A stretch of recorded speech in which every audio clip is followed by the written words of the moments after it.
Udah kelihatan ya screen saya? Sudah, dokter. Sudah, dok. Sudah, dok. Iya, sudah, dok. Iya, waktunya sudah jam 10 ya. Oke, bisa kita mulai ya. Iya, untuk sesi ini kita cuma membahas beberapa contoh soal, jadi nanti mungkin bisa gantian dibantu untuk membaca dan menjawab ya.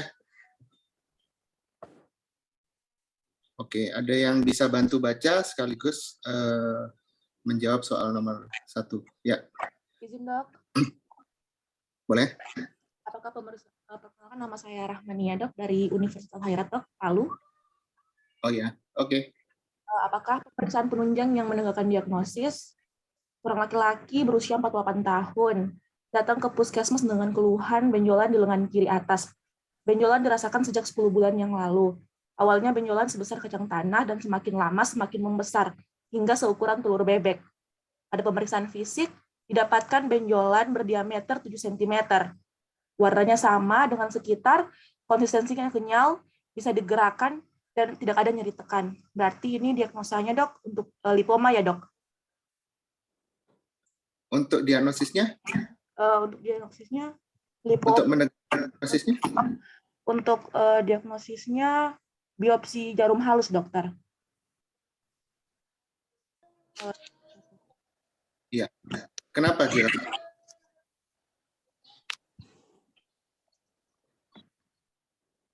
Untuk kita menilai, dok, apakah ini bisa menegakkan, dok, apakah ini dari saya kan, dok, ini. Kenapa pilihannya adalah biopsi?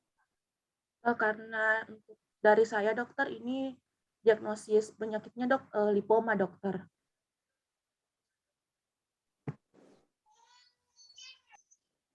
Iya, kenapa? Kalau misalnya lipoma, kenapa biopsi? Iya, dok. Kenapa pilihannya biopsi? Enggak yang lain. Izin, dokter. Izin. Izin menjawab, dokter. Menilai keganasan, dok. Izin, dokter, untuk mengarahkan apakah ke arah keganasan atau bukan, dokter? Iya. Jadi gini. Kalau dilihat dari kasusnya itu kan benjolan ya. Benjolan yang membesar ya. Jadi secara umum kita bisa mendapatkan gambaran bahwa kasusnya adalah sebetulnya kasus neoplasma ya. Nah, untuk kasus neoplasma yang kita pakai sebagai acuan untuk diagnosis atau yang kita sebut dengan gold standard adalah dengan pemeriksaan PA ya. Nah, pemeriksaan PA itu dilakukan setelah kita melakukan tindakan biopsi ya. Jadi biopsi ini adalah gold standard untuk diagnosis neoplasma. Apapun nanti neoplasmanya dengan keluhan-keluhan neoplasma, gold standardnya adalah pemeriksaan biopsi yang kemudian nanti hasil dari histopatologi ya. Oke. Sekarang nomor 2. Ada yang bisa bantu? Saya, dok. Boleh. Saya Bondan dari Wijaya Kusuma, Surabaya, dok. Boleh, yuk. Seorang laki-laki usia 56 tahun datang ke puskesmas dengan keluhan nyeri kedua lutut dialami sejak 5 hari yang lalu. Nyeri berat saat beraktivitas pasien adalah pelari jarak jauh di masa mudanya. Pada pemeriksaan fisik, tanda vital dalam batas normal dengan skala nyeri visual analog scale 3. Pada pemeriksaan fisik, ditemukan tinggi badan 160, berat badan 53, bengkak pada kedua lutut, nyeri tekan, bunyi krepitasi saat digerakkan. Apakah tata laksana awalnya?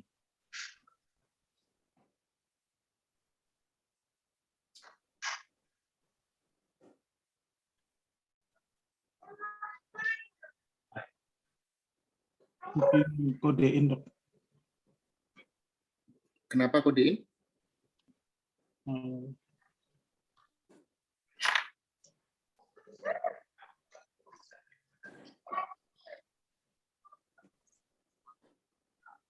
Ini osteoartritis ya. Osteoartritis. Ini paracetamol 1000 mg. Osteoartritis. Paracetamol, Dok. Kali 1000 mg 3 kali 1. PCT dok 1000. Oke, ada yang jawab paracetamol tadi? Kenapa Ya paracetamol? dokter, paracetamol ini osteoartritis. Karena dilihat dari skala nyerinya, Dok. Dok, bukan dok. Kodin. Dari dosis lainnya tuh tidak benar. Kalau Yang lainnya tidak benar. itu dosisnya salah. Diklofinat dosisnya salah. Ya, berarti sudah semua ya. Ya, Dok.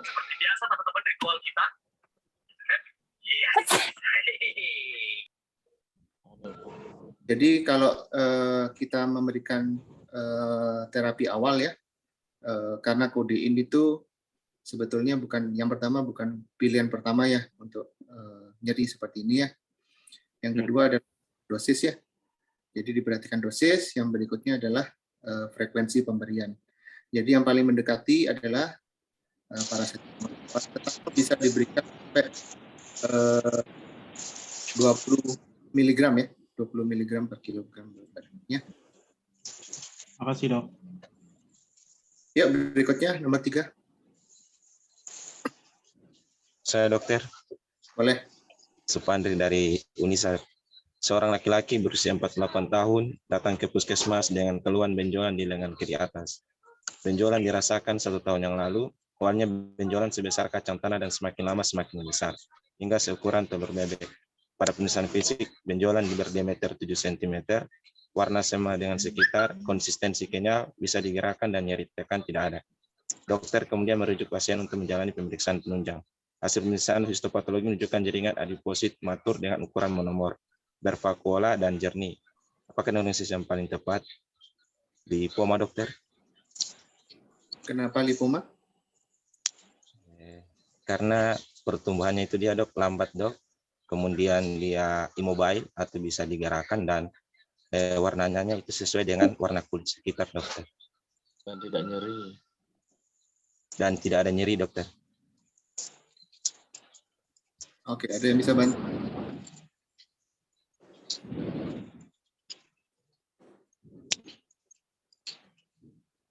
Tabe dokter, dari hasil pemeriksaan histopatologinya dokter. Kenapa?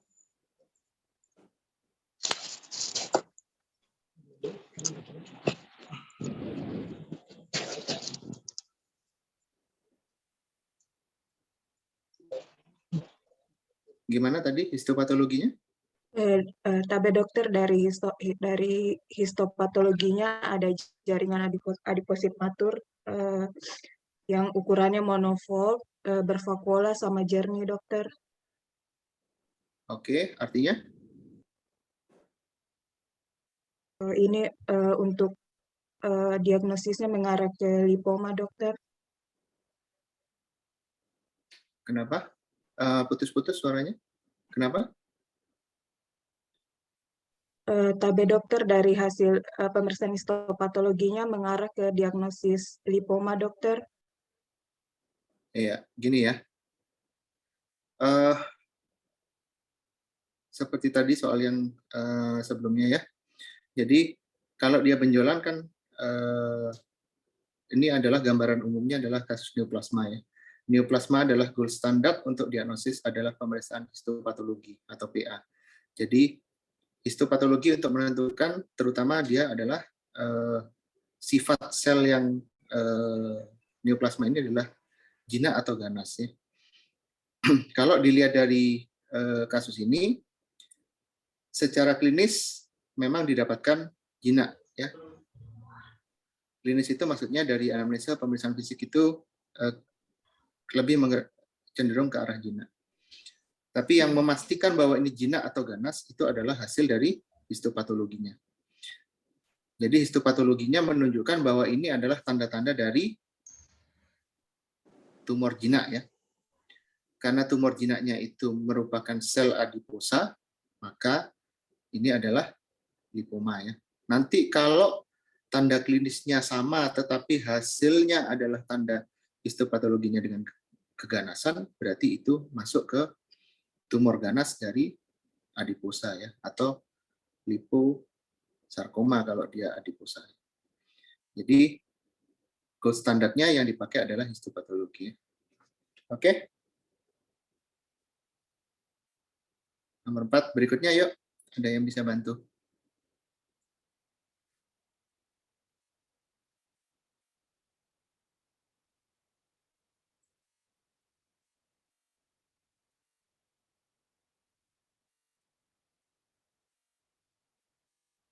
Halo? Izin dok, Ya. Usman dari Uncen. Apakah diagnosis yang tepat untuk pasien ini? Seorang perempuan berusia 60 tahun datang ke poliklinik dokter umum dengan keluhan nyeri pada lutut kiri, terutama saat akan berdiri sejak 2 tahun yang lalu. Semakin hari nyeri dirasakan makin sering dan memberat. Pada pemeriksaan fisik ditemukan deformitas varus dan nyeri pada knie joint saat uji gerak. Pemeriksaan foto ronsen seperti pada gambar. Ini kasus OA dok, grade-nya grade 4 dokter. Kenapa grade 4? Ini karena sudah, kalau dari PF-nya tuh sudah ada deformitas varus dok. Nah. Terus di ronsennya ini yang masih bingung dokter. Kemarin juga sudah bahas ini, tapi dokternya bilang bisa masuk di grade 3 juga dokter. Iya, yang lain.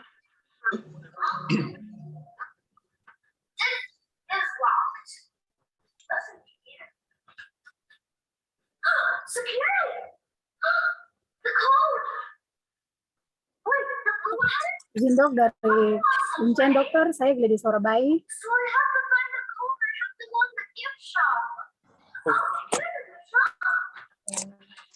Saya masih tambahkan untuk alasannya kenapa diberi grade 4, karena di situ sudah ada penumbuhan tulang yang baru atau osteosis dokter. Ya, kalau dilihat dari gambaran klinis dan radiologisnya, ini lebih mengarah ke grade 4 ya, karena tadi sudah dinyatakan sudah terjadi varus deformity dengan gambaran yang kita sebut dengan kissing bone ya, di daerah medial dari tibiofemoral joint ya. Jadi di sendi lututnya itu bagian medialnya sudah tampak kissing bone ya. Jadi lebih mengarah ke grade 4 ya. Oke, next.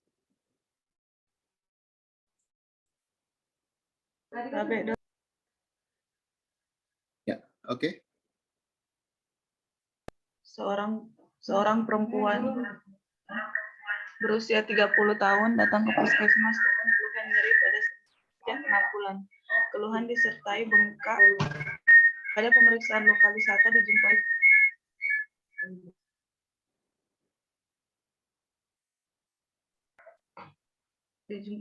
dijumpai bengkak pada sendi, metakarpophalangeal dan interfalang proksimal kedua tangan. Pada pergelangan tangan, kedua lutut dan pergelangan kaki. Tampak tanda-tanda radang pada sendi tersebut.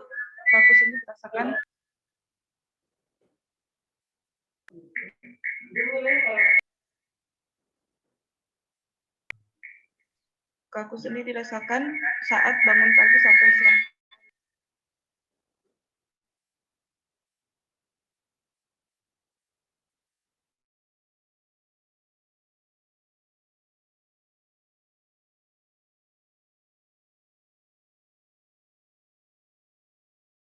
Meter pada jam pertama dan kadar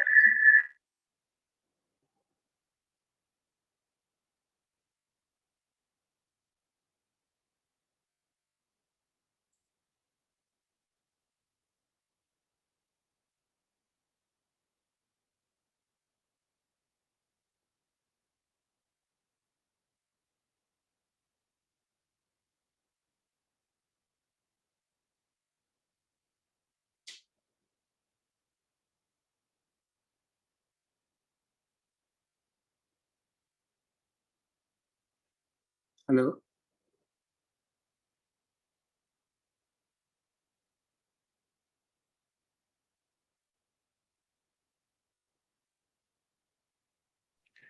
Izin dokter, suaranya tidak kedengaran. Iya, bisa dibantu yang lain? Mungkin masalah suara ya. Apakah diagnosis kasus di atas, seorang perempuan usia 30 tahun datang ke puskesmas dengan keluhan nyeri pada sendi sejak 6 bulan. Keluhan disertai bengkak, pada pemeriksaan lokalisata dijumpai bengkak pada sendi metakarpofalangeal dan interfalang proksimal kedua tangan, pada pergelangan tangan, kedua lutut, dan pergelangan kaki. Tampak tanda-tanda radang pada sendi tersebut. Kaku sendi dirasakan bangun pagi sampai siang hari, laju endap darah 84 mm pada jam pertama dan kadar asam urat 6,2 mg per dl. Diagnosis kasus di atas, RA dokter artritis reumatoid. Ya. Secara klinis untuk rheumatoid arthritis itu adalah yang tadi itu ya, dia bilateral ya dan simetris kanan kiri ya. Kekakuannya juga lama dia dari pagi sampai siang. Jadi biasanya kalau lebih dari ya mungkin di atas 30 menit, nah itu lebih cenderung ke rheumatoid ya. LED-nya juga termasuk tinggi nih. Jadi data-data di atas mendukung lebih ke arah rheumatoid ya. Oke, next. Ada yang lain?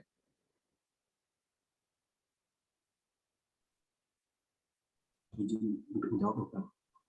Ya, silakan. Seorang laki-laki berusia 52 tahun datang ke puskesmas dengan keluhan luka pada kaki yang dirasakan 3 minggu yang lalu yang disertai rasa nyeri. Nyeri utama dirasakan bertambah pada malam hari ataupun jika tungkai diangkat, sehingga pasien lebih nyaman tidur dalam keadaan kaki tergantung. Pada pemeriksaan fisik, tampak luka ulkus di daerah medial betis bagian distal pada palpasi dengan punggung tangan. Daerah distal ulkus raba lebih dingin dibandingkan bagian proksimal maupun tungkai kiri. Apakah terapi pada kasus ini antibiotik spektrum luas, Dokter? Ya, antibiotik pilihan pertama ya, jadi spektrum luas ya. Oke, next, nomor 7.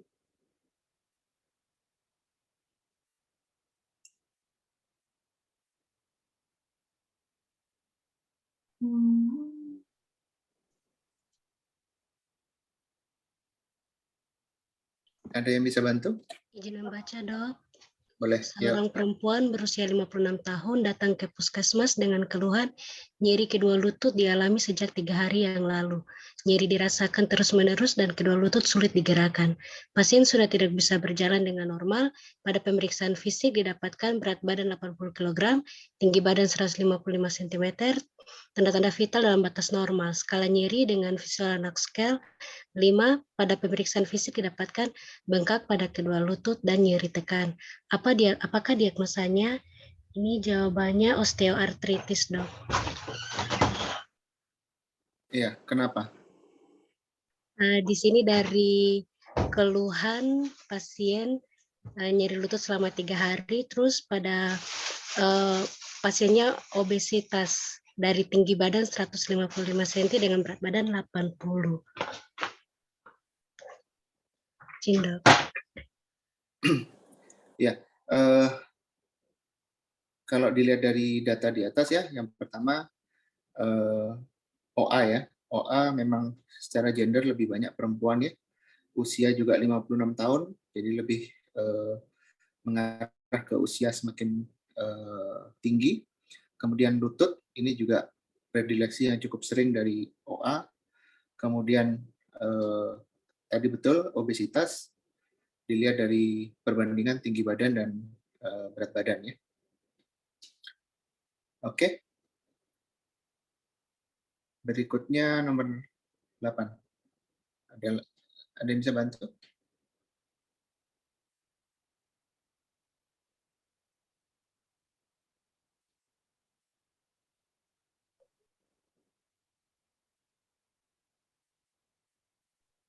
Izin coba jawab, Dokter. Boleh, yuk. Apakah pemeriksaan penunjang untuk menegakkan diagnosis seorang perempuan berusia 43 tahun datang ke puskesmas dengan keluhan adanya benjolan di payudara kiri sejak 6 bulan yang lalu, awalnya sebesar biji kacang hijau dan semakin lama semakin membesar, hingga seukuran biji nangka. Pada pemeriksaan fisik didapatkan massa berukuran 3 x 2 cm di bawah kulit, puting payudaranya retracted, kenyal, pseudobulated, bisa digerakkan, batas tegas, dan nyeri tekannya negatif. Ini untuk menegakkan diagnosisnya tadi masih biopsi jarum halus dokter, FNAB, neoplasma. Ya, oke. Karena kasusnya benjolan, jadi arahnya ke neoplasma untuk gold standardnya biopsi ya. Ya, next. Berikutnya.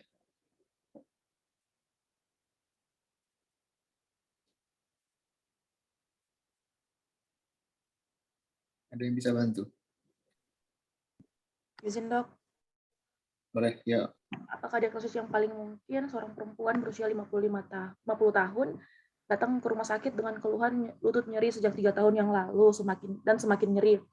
Awalnya pasien hanya mengeluhkan lutut kaku pada pagi hari kurang lebih selama 20 menit. Kemudian pasien merasa lutut nyeri ketika bekerja terutama saat akan berdiri dari posisi jongkok. Berdasarkan pemeriksaan fisik diperoleh berat badannya 100 kg dan tinggi badannya 160. Dari pemeriksaan X-ray-nya ditemukan penyempitan celah sendi positif, ditemukan osteofit positif, sklerosisnya positif, dan deformitas sendi tidak ada. Apakah diagnosisnya osteoartritis lutut derajat 4, dok? Ya, lebih mengarah ke ya. Oke, next.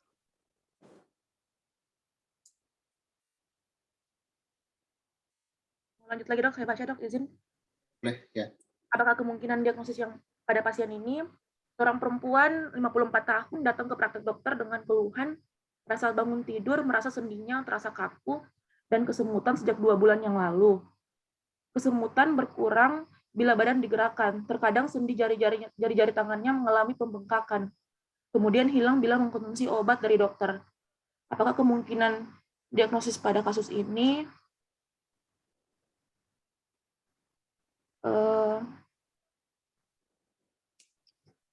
artritis gout, dok?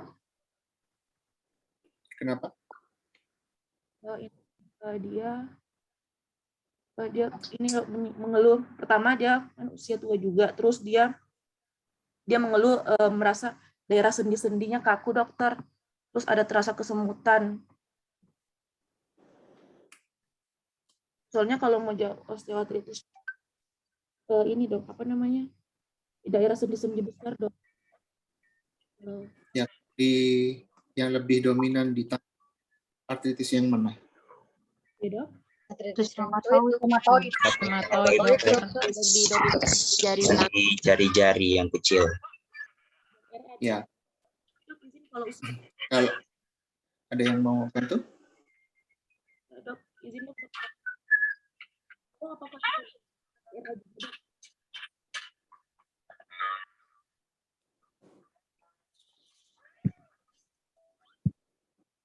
Ya, kalau di daerah jadi sendi-sendi kecil, daerah tangan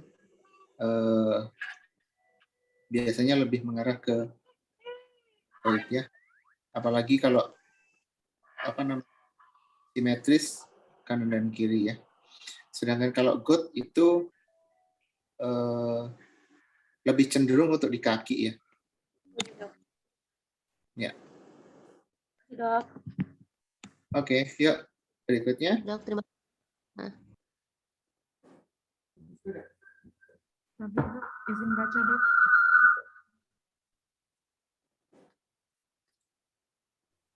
Izin baca, dok. Apakah pemeriksaan yang tepat? Seorang perempuan berusia 28 tahun datang ke puskesmas dengan keluhan nyeri sendi hebat disertai kaku pada pagi hari. Sejak 4 hari yang lalu, nyeri dirasakan tidak hilang dengan beristirahat. Keluhan ini sudah dirasakan sejak 6 bulan yang lalu dan bersifat hilang timbul. Hasil pemeriksaan fisik didapatkan kesadaran kompos mentis, tekanan darah 120/70 mm/Hg, denyut nadi 88 kali per menit, laju pernafasan 16 kali per menit, suhu 37 derajat Celcius, konjungtiva anemis, swelling pada sendi interfalangeal proksimal, metakarpofalangeal pergelangan tangan, dan kedua lutut pada sisi kanan dan kiri. Hasil pemeriksaan penunjang laboratorium didapatkan HB 10,8 gram per desiliter, HT 55%, eritrosit 3,9 juta per unit per UL, leukosit 10.000 per UL, trombosit 165.000 per mikroliter. Hasil pemeriksaan penunjang fotoronsen menunjukkan adanya erosi dan dekalsifikasi tulang. Apakah pemeriksaan yang tepat? C, Dok, rheumatoid factor. Ya, kalau dilihat dari data yang di atas, dari klinis dan dari pemeriksaan, apalagi dari ronsen, menunjukkan adanya perubahan erosi dan dekalsifikasi tulang, lebih mengarah ke arah rheumatoid ya. Jadi pemeriksaan penunjang yang lain yang bisa dilakukan adalah pemeriksaan rheumatoid factor ya. Oke, next.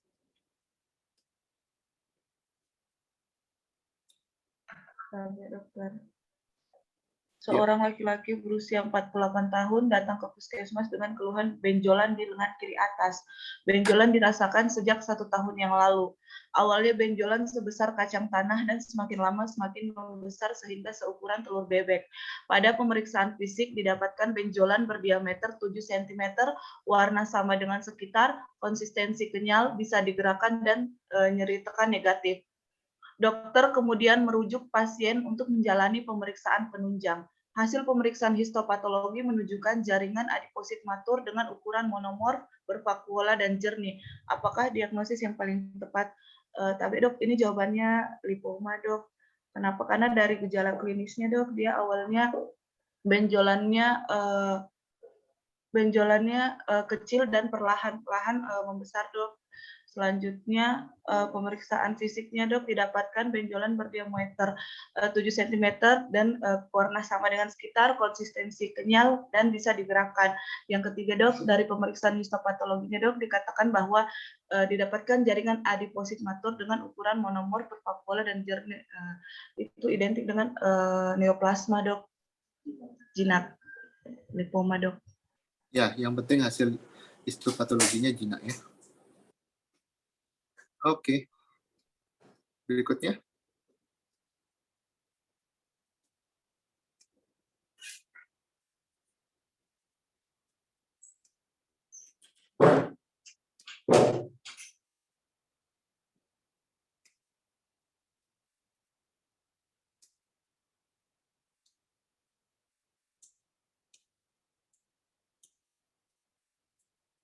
Ada yang bisa bantu?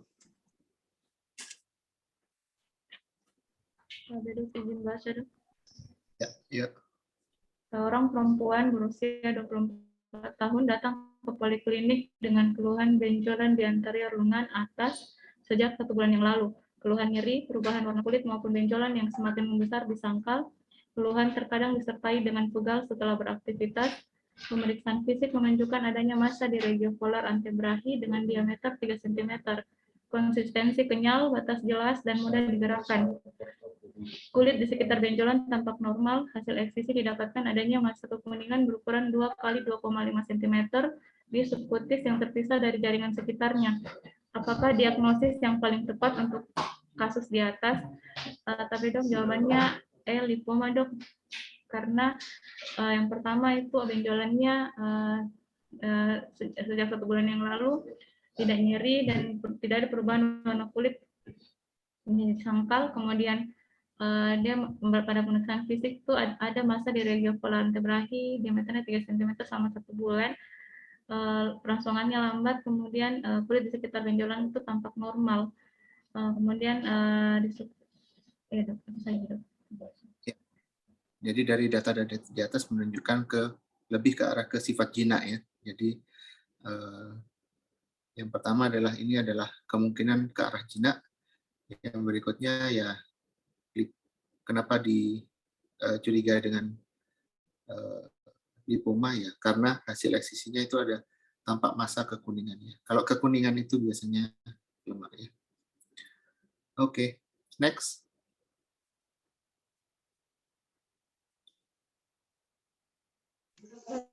Seorang laki-laki berusia 40 tahun datang ke poliklinik dengan keluhan di punggung sejak 1 bulan yang lalu. Pada pemeriksaan fisik didapatkan benjolan berukuran 4 cm pada punggung yang tumbuh lambat, mobile, nyeri, negatif. terasa lunak, teraba di antara kulit dan otot, dan permukaan kulit sama dengan sekitar. Apa terapi non farmakologis yang tepat? Eksisi, dok. Kenapa eksisi? Karena diagnosanya ini lipoma, dok. Iya, untuk lipoma itu tindakannya kita sebutnya namanya ekstirpasi ya, karena kita ngambilnya cuman jaringan ini aja, jaringan lemak yang di bawah. Kalau eksisi kan jaringan di sekitarnya juga diambil. Kalau eksisi lebih luas daripada ekstirpasi ya. Oh iya, dok, makasih, dok. Maaf dok, izin bertanya dok. Ya. Soal yang sebelumnya tadi dok, yang ekstirpasi dok, itu kalau ukuran benjolannya dia lebih besar juga, tetap kita lakukan ekstirpasi untuk lipoma dok, atau kita lakukan eksisi untuk ambil semuanya dok, atau tetap ekstirpasi? Kalau lipoma sih tindakannya ekstirpasi sih. Maksudnya untuk kasus yang lain ya. Kalau yang lain, kalau dia bukan lipoma, kalau dia liposarkoma, baru dia bisa eksisi. Iya baik dok, terima kasih dok. Kalau kenapa?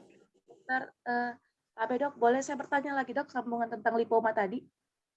Boleh.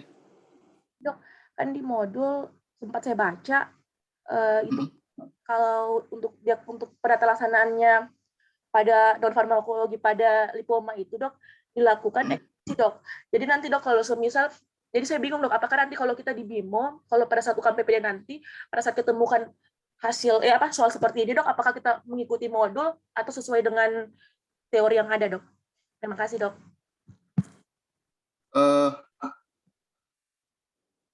Teori yang ada maksudnya gimana ya? Maksud saya dok, ini kan soalnya di modul dok tidak ada dijelaskan tentang ekstirpasi dok. Dia penata laksananya eksisi. Jadi kalau saya pribadi dok masih agak bingung dok, apakah kita mengikuti di catatan modul atau yang adanya soal seperti ini dokter. Terima kasih. Karena kalau ada pilihannya ekstirpasi, memang kita lebih, kalau lipom ya, kalau kita dari soalnya itu mengarah ke lipoma, itu tindakannya ekstirpasi. Kalau eksisi itu lebih luas sebetulnya yang diambil ya, jaringan yang diambil. Ya baik dokter, terima kasih dok. Ya. Berarti ekstirpasi ya dok? Iya, kan pilihannya ada. Tadi kan yang jadi bingung karena ada dua pilihan yang bingung kan, eksisi atau ekstirpasi. Dokter. Ya, oke. Terima kasih dok. Ya, berikutnya. Tabe dok, saya Vika dari UMI dok, izin menambahkan mungkin yang dimaksudkan tadi dari penanya sebelumnya itu dok, karena dari bahan modul yang diberikan dok untuk penata laksanaan dari lipoma itu dok, di modul bimbingannya itu dok, dia tulisannya dia eksisi dok.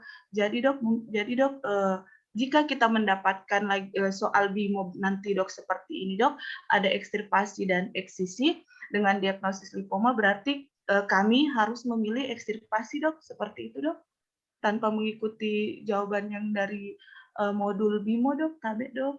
Mohon maaf sebelumnya. Iya, kalau misalnya ada pilihannya ekstirpasi, lebih apa ya? Lebih secara tindakan lebih tindakan ekstirpasi. Gitu. Kecuali memang tidak ada pilihan ekstirpasi ya.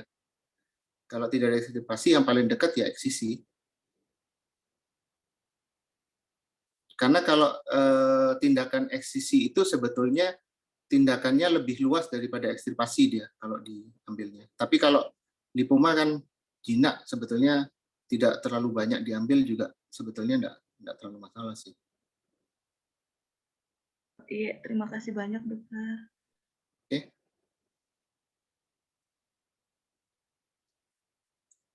Yuk berikutnya. Pak dokter, saya Sri Wahyuni dari Unisa. Yuk.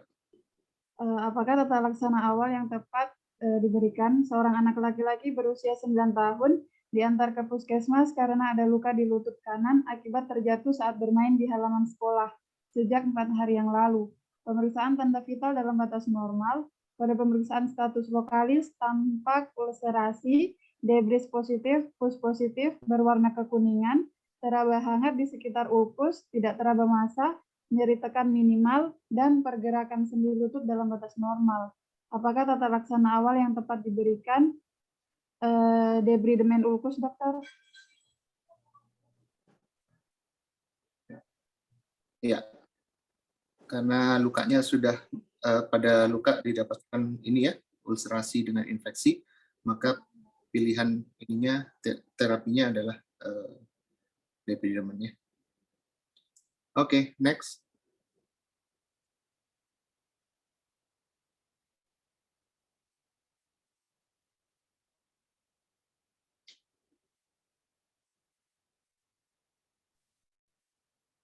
Apakah diagnosis yang paling tepat untuk pasien tersebut? Seorang laki-laki 27 tahun datang dengan keluhan luka pada jari kaki kirinya yang tidak sembuh sejak 1 bulan yang lalu.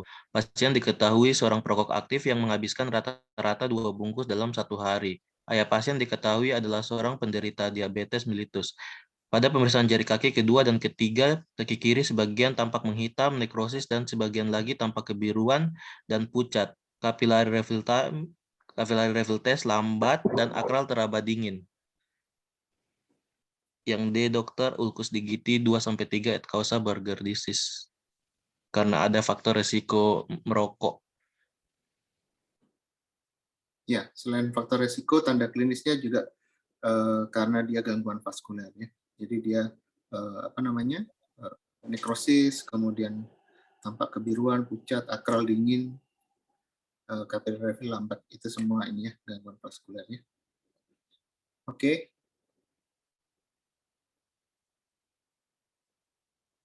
Next, yuk.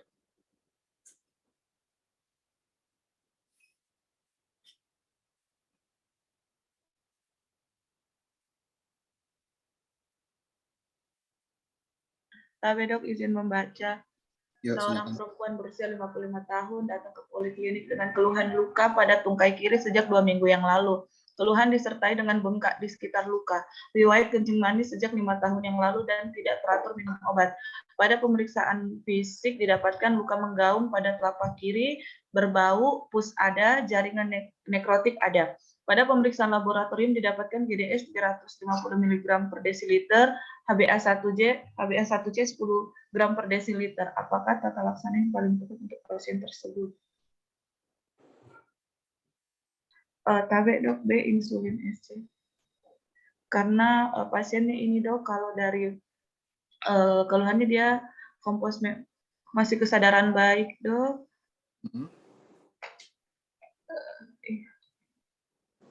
Kontrol gula. Tata laksana yang diberikan yang pertama itu kontrol gula darahnya dulu dok. Bisa digunakan insulin subkutan dulu dok.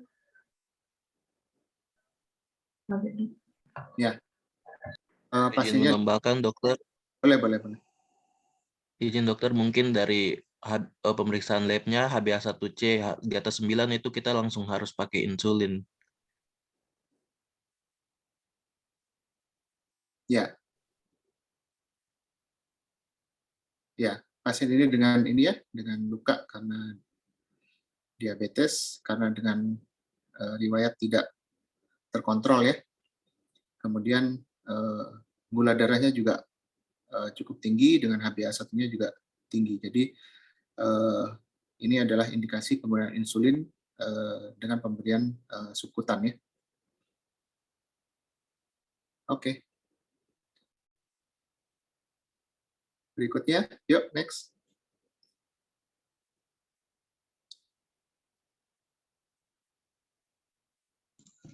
Izin dok, apakah tata laksana yang paling tepat untuk pasien tersebut? Seorang perempuan berusia 40 tahun datang ke poliklinik rumah sakit dengan keluhan luka pada kaki kiri. Pasien diketahui menderita kencing manis dengan riwayat pengobatan tidak teratur sejak 5 tahun yang lalu.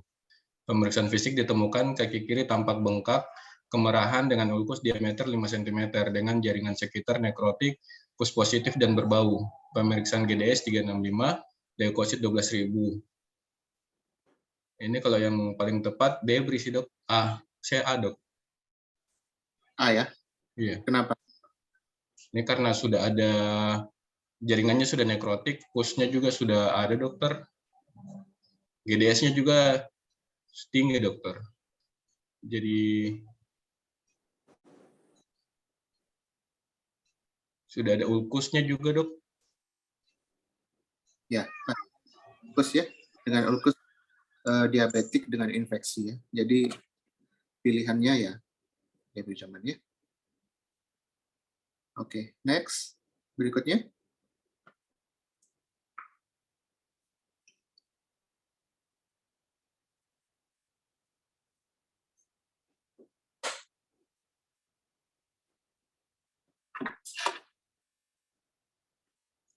Ada yang bisa bantu? Apakah diagnosa yang paling tepat untuk pasien tersebut? Seorang laki-laki berusia 45 tahun datang ke puskesmas dengan keluhan luka di daerah betis kanan sejak 7 hari yang lalu. Keluhan disertai dengan demam. Pasien mempunyai riwayat patah tulang terbuka pada betis akibat KLL dan dilakukan operasi di rumah sakit sebulan yang lalu. Pasien tidak memiliki riwayat diabetes mellitus. Pada pemeriksaan fisik suhu badan 37,5 Celcius dan tampak luka bekas operasi yang selalu mengeluarkan pus. Diagnosa Marjolin ulcer, dokter, yang C. Iya, kenapa? Karena apa? Ini dokter, dari pemeriksaan fisiknya tampak luka bekas operasi yang mengeluarkan pus kah? Kemudian dia juga ada riwayat patah tulang terbuka. Ya, jadi ulkus Marjolinnya kronik ini ya, kronik infeksi ya. Oke, selanjutnya.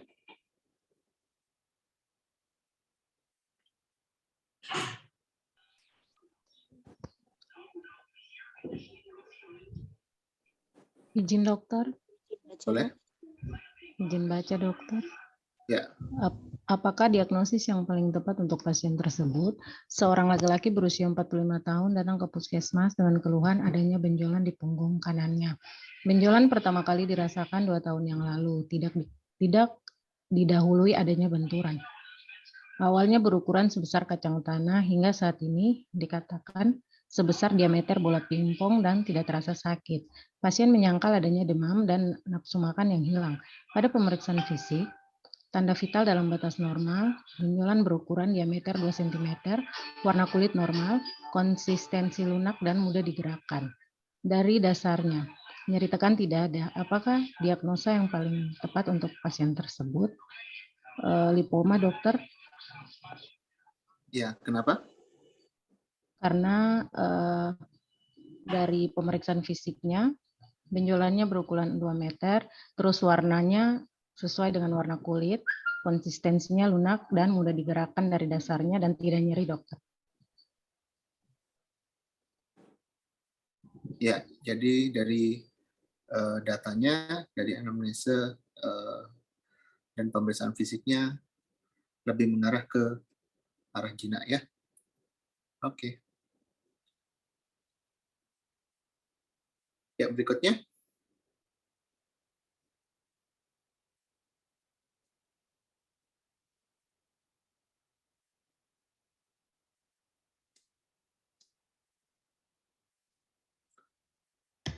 Izin membaca, dok.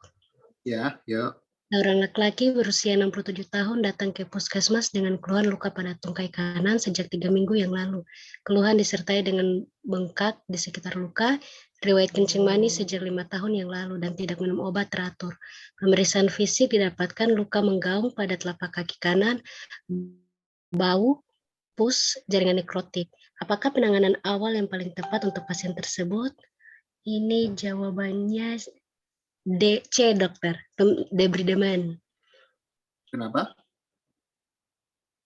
Untuk penanganan awalnya debridement, dok. Iya, kenapa? Karena di sini sudah ada tanda-tanda ulkus yang terinfeksi pada ini lukanya, dok. Ya. Jadi ditangani lukanya dulu, baru nanti ya, itu sudah, dokter. Ya, karena dari ini kan didapatkan dengan ulkus terinfeksi ya, dengan jaringan mikrotip, jadi tindakan awalnya ya depijemen dulu ya. Oke.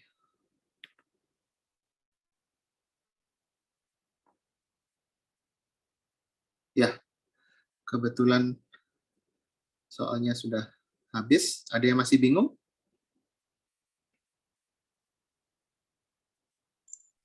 Izin dok, saya mau tanya yang untuk tata laksananya dok, saya masih bingung sebenarnya. Kan yang eksisi dan ekstirpasi dok, kalau di modul sendiri memang dijelaskan tentang eksisi, tapi di bahan yang lainnya saya pernah baca juga dok, memang ada ekstirpasi dok. Maksudnya untuk soalnya sendiri itu, kalau kapan kita harus melakukan ekstirpasi, kapan kita eksisi dok. Terus kalau seandainya contoh soal yang seperti tadi, kalau seandainya tidak ada opsi ekstirpasi, apakah kita bisa memilih yang eksisi dokter?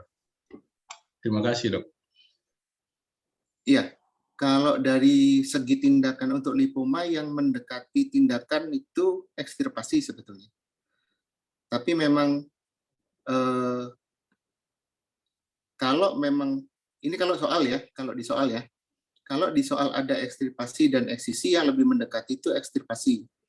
Kalau memang tidak ada pilihan ekstirpasi, yang mendekati lagi adalah eksisi. Kalau dari segi tindakannya. Terima kasih dokter. Oke. Ada lagi? Selamat siang dokter. Ya. Saya izin bertanya dokter.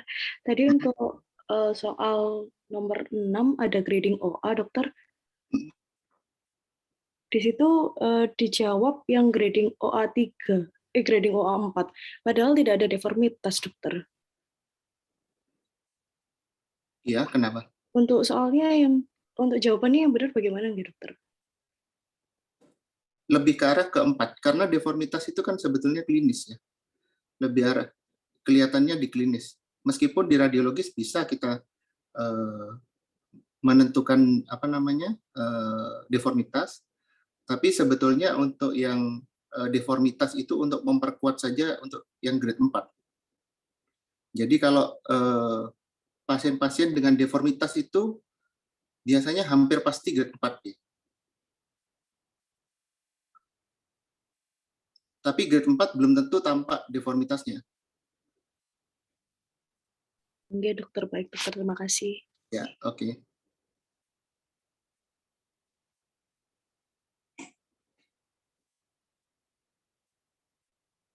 Ada lagi?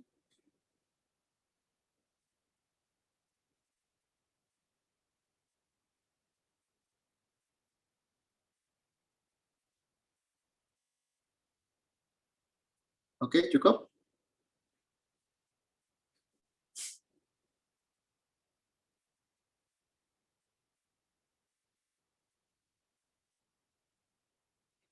Ya, kalau sudah tidak ada, saya kira untuk pembahasan soal kali ini cukup. Saya kira kalian juga sudah sebagian besar sudah mengerti tentang topiknya, jadi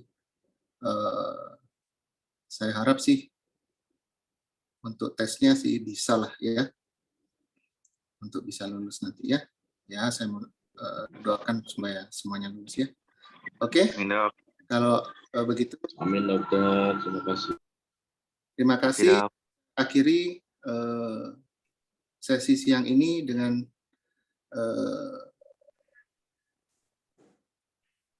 saya tutup ya. Terima kasih, selamat siang ya. Terima kasih dokter. Terima kasih dokter. Terima kasih dokter. Terima kasih.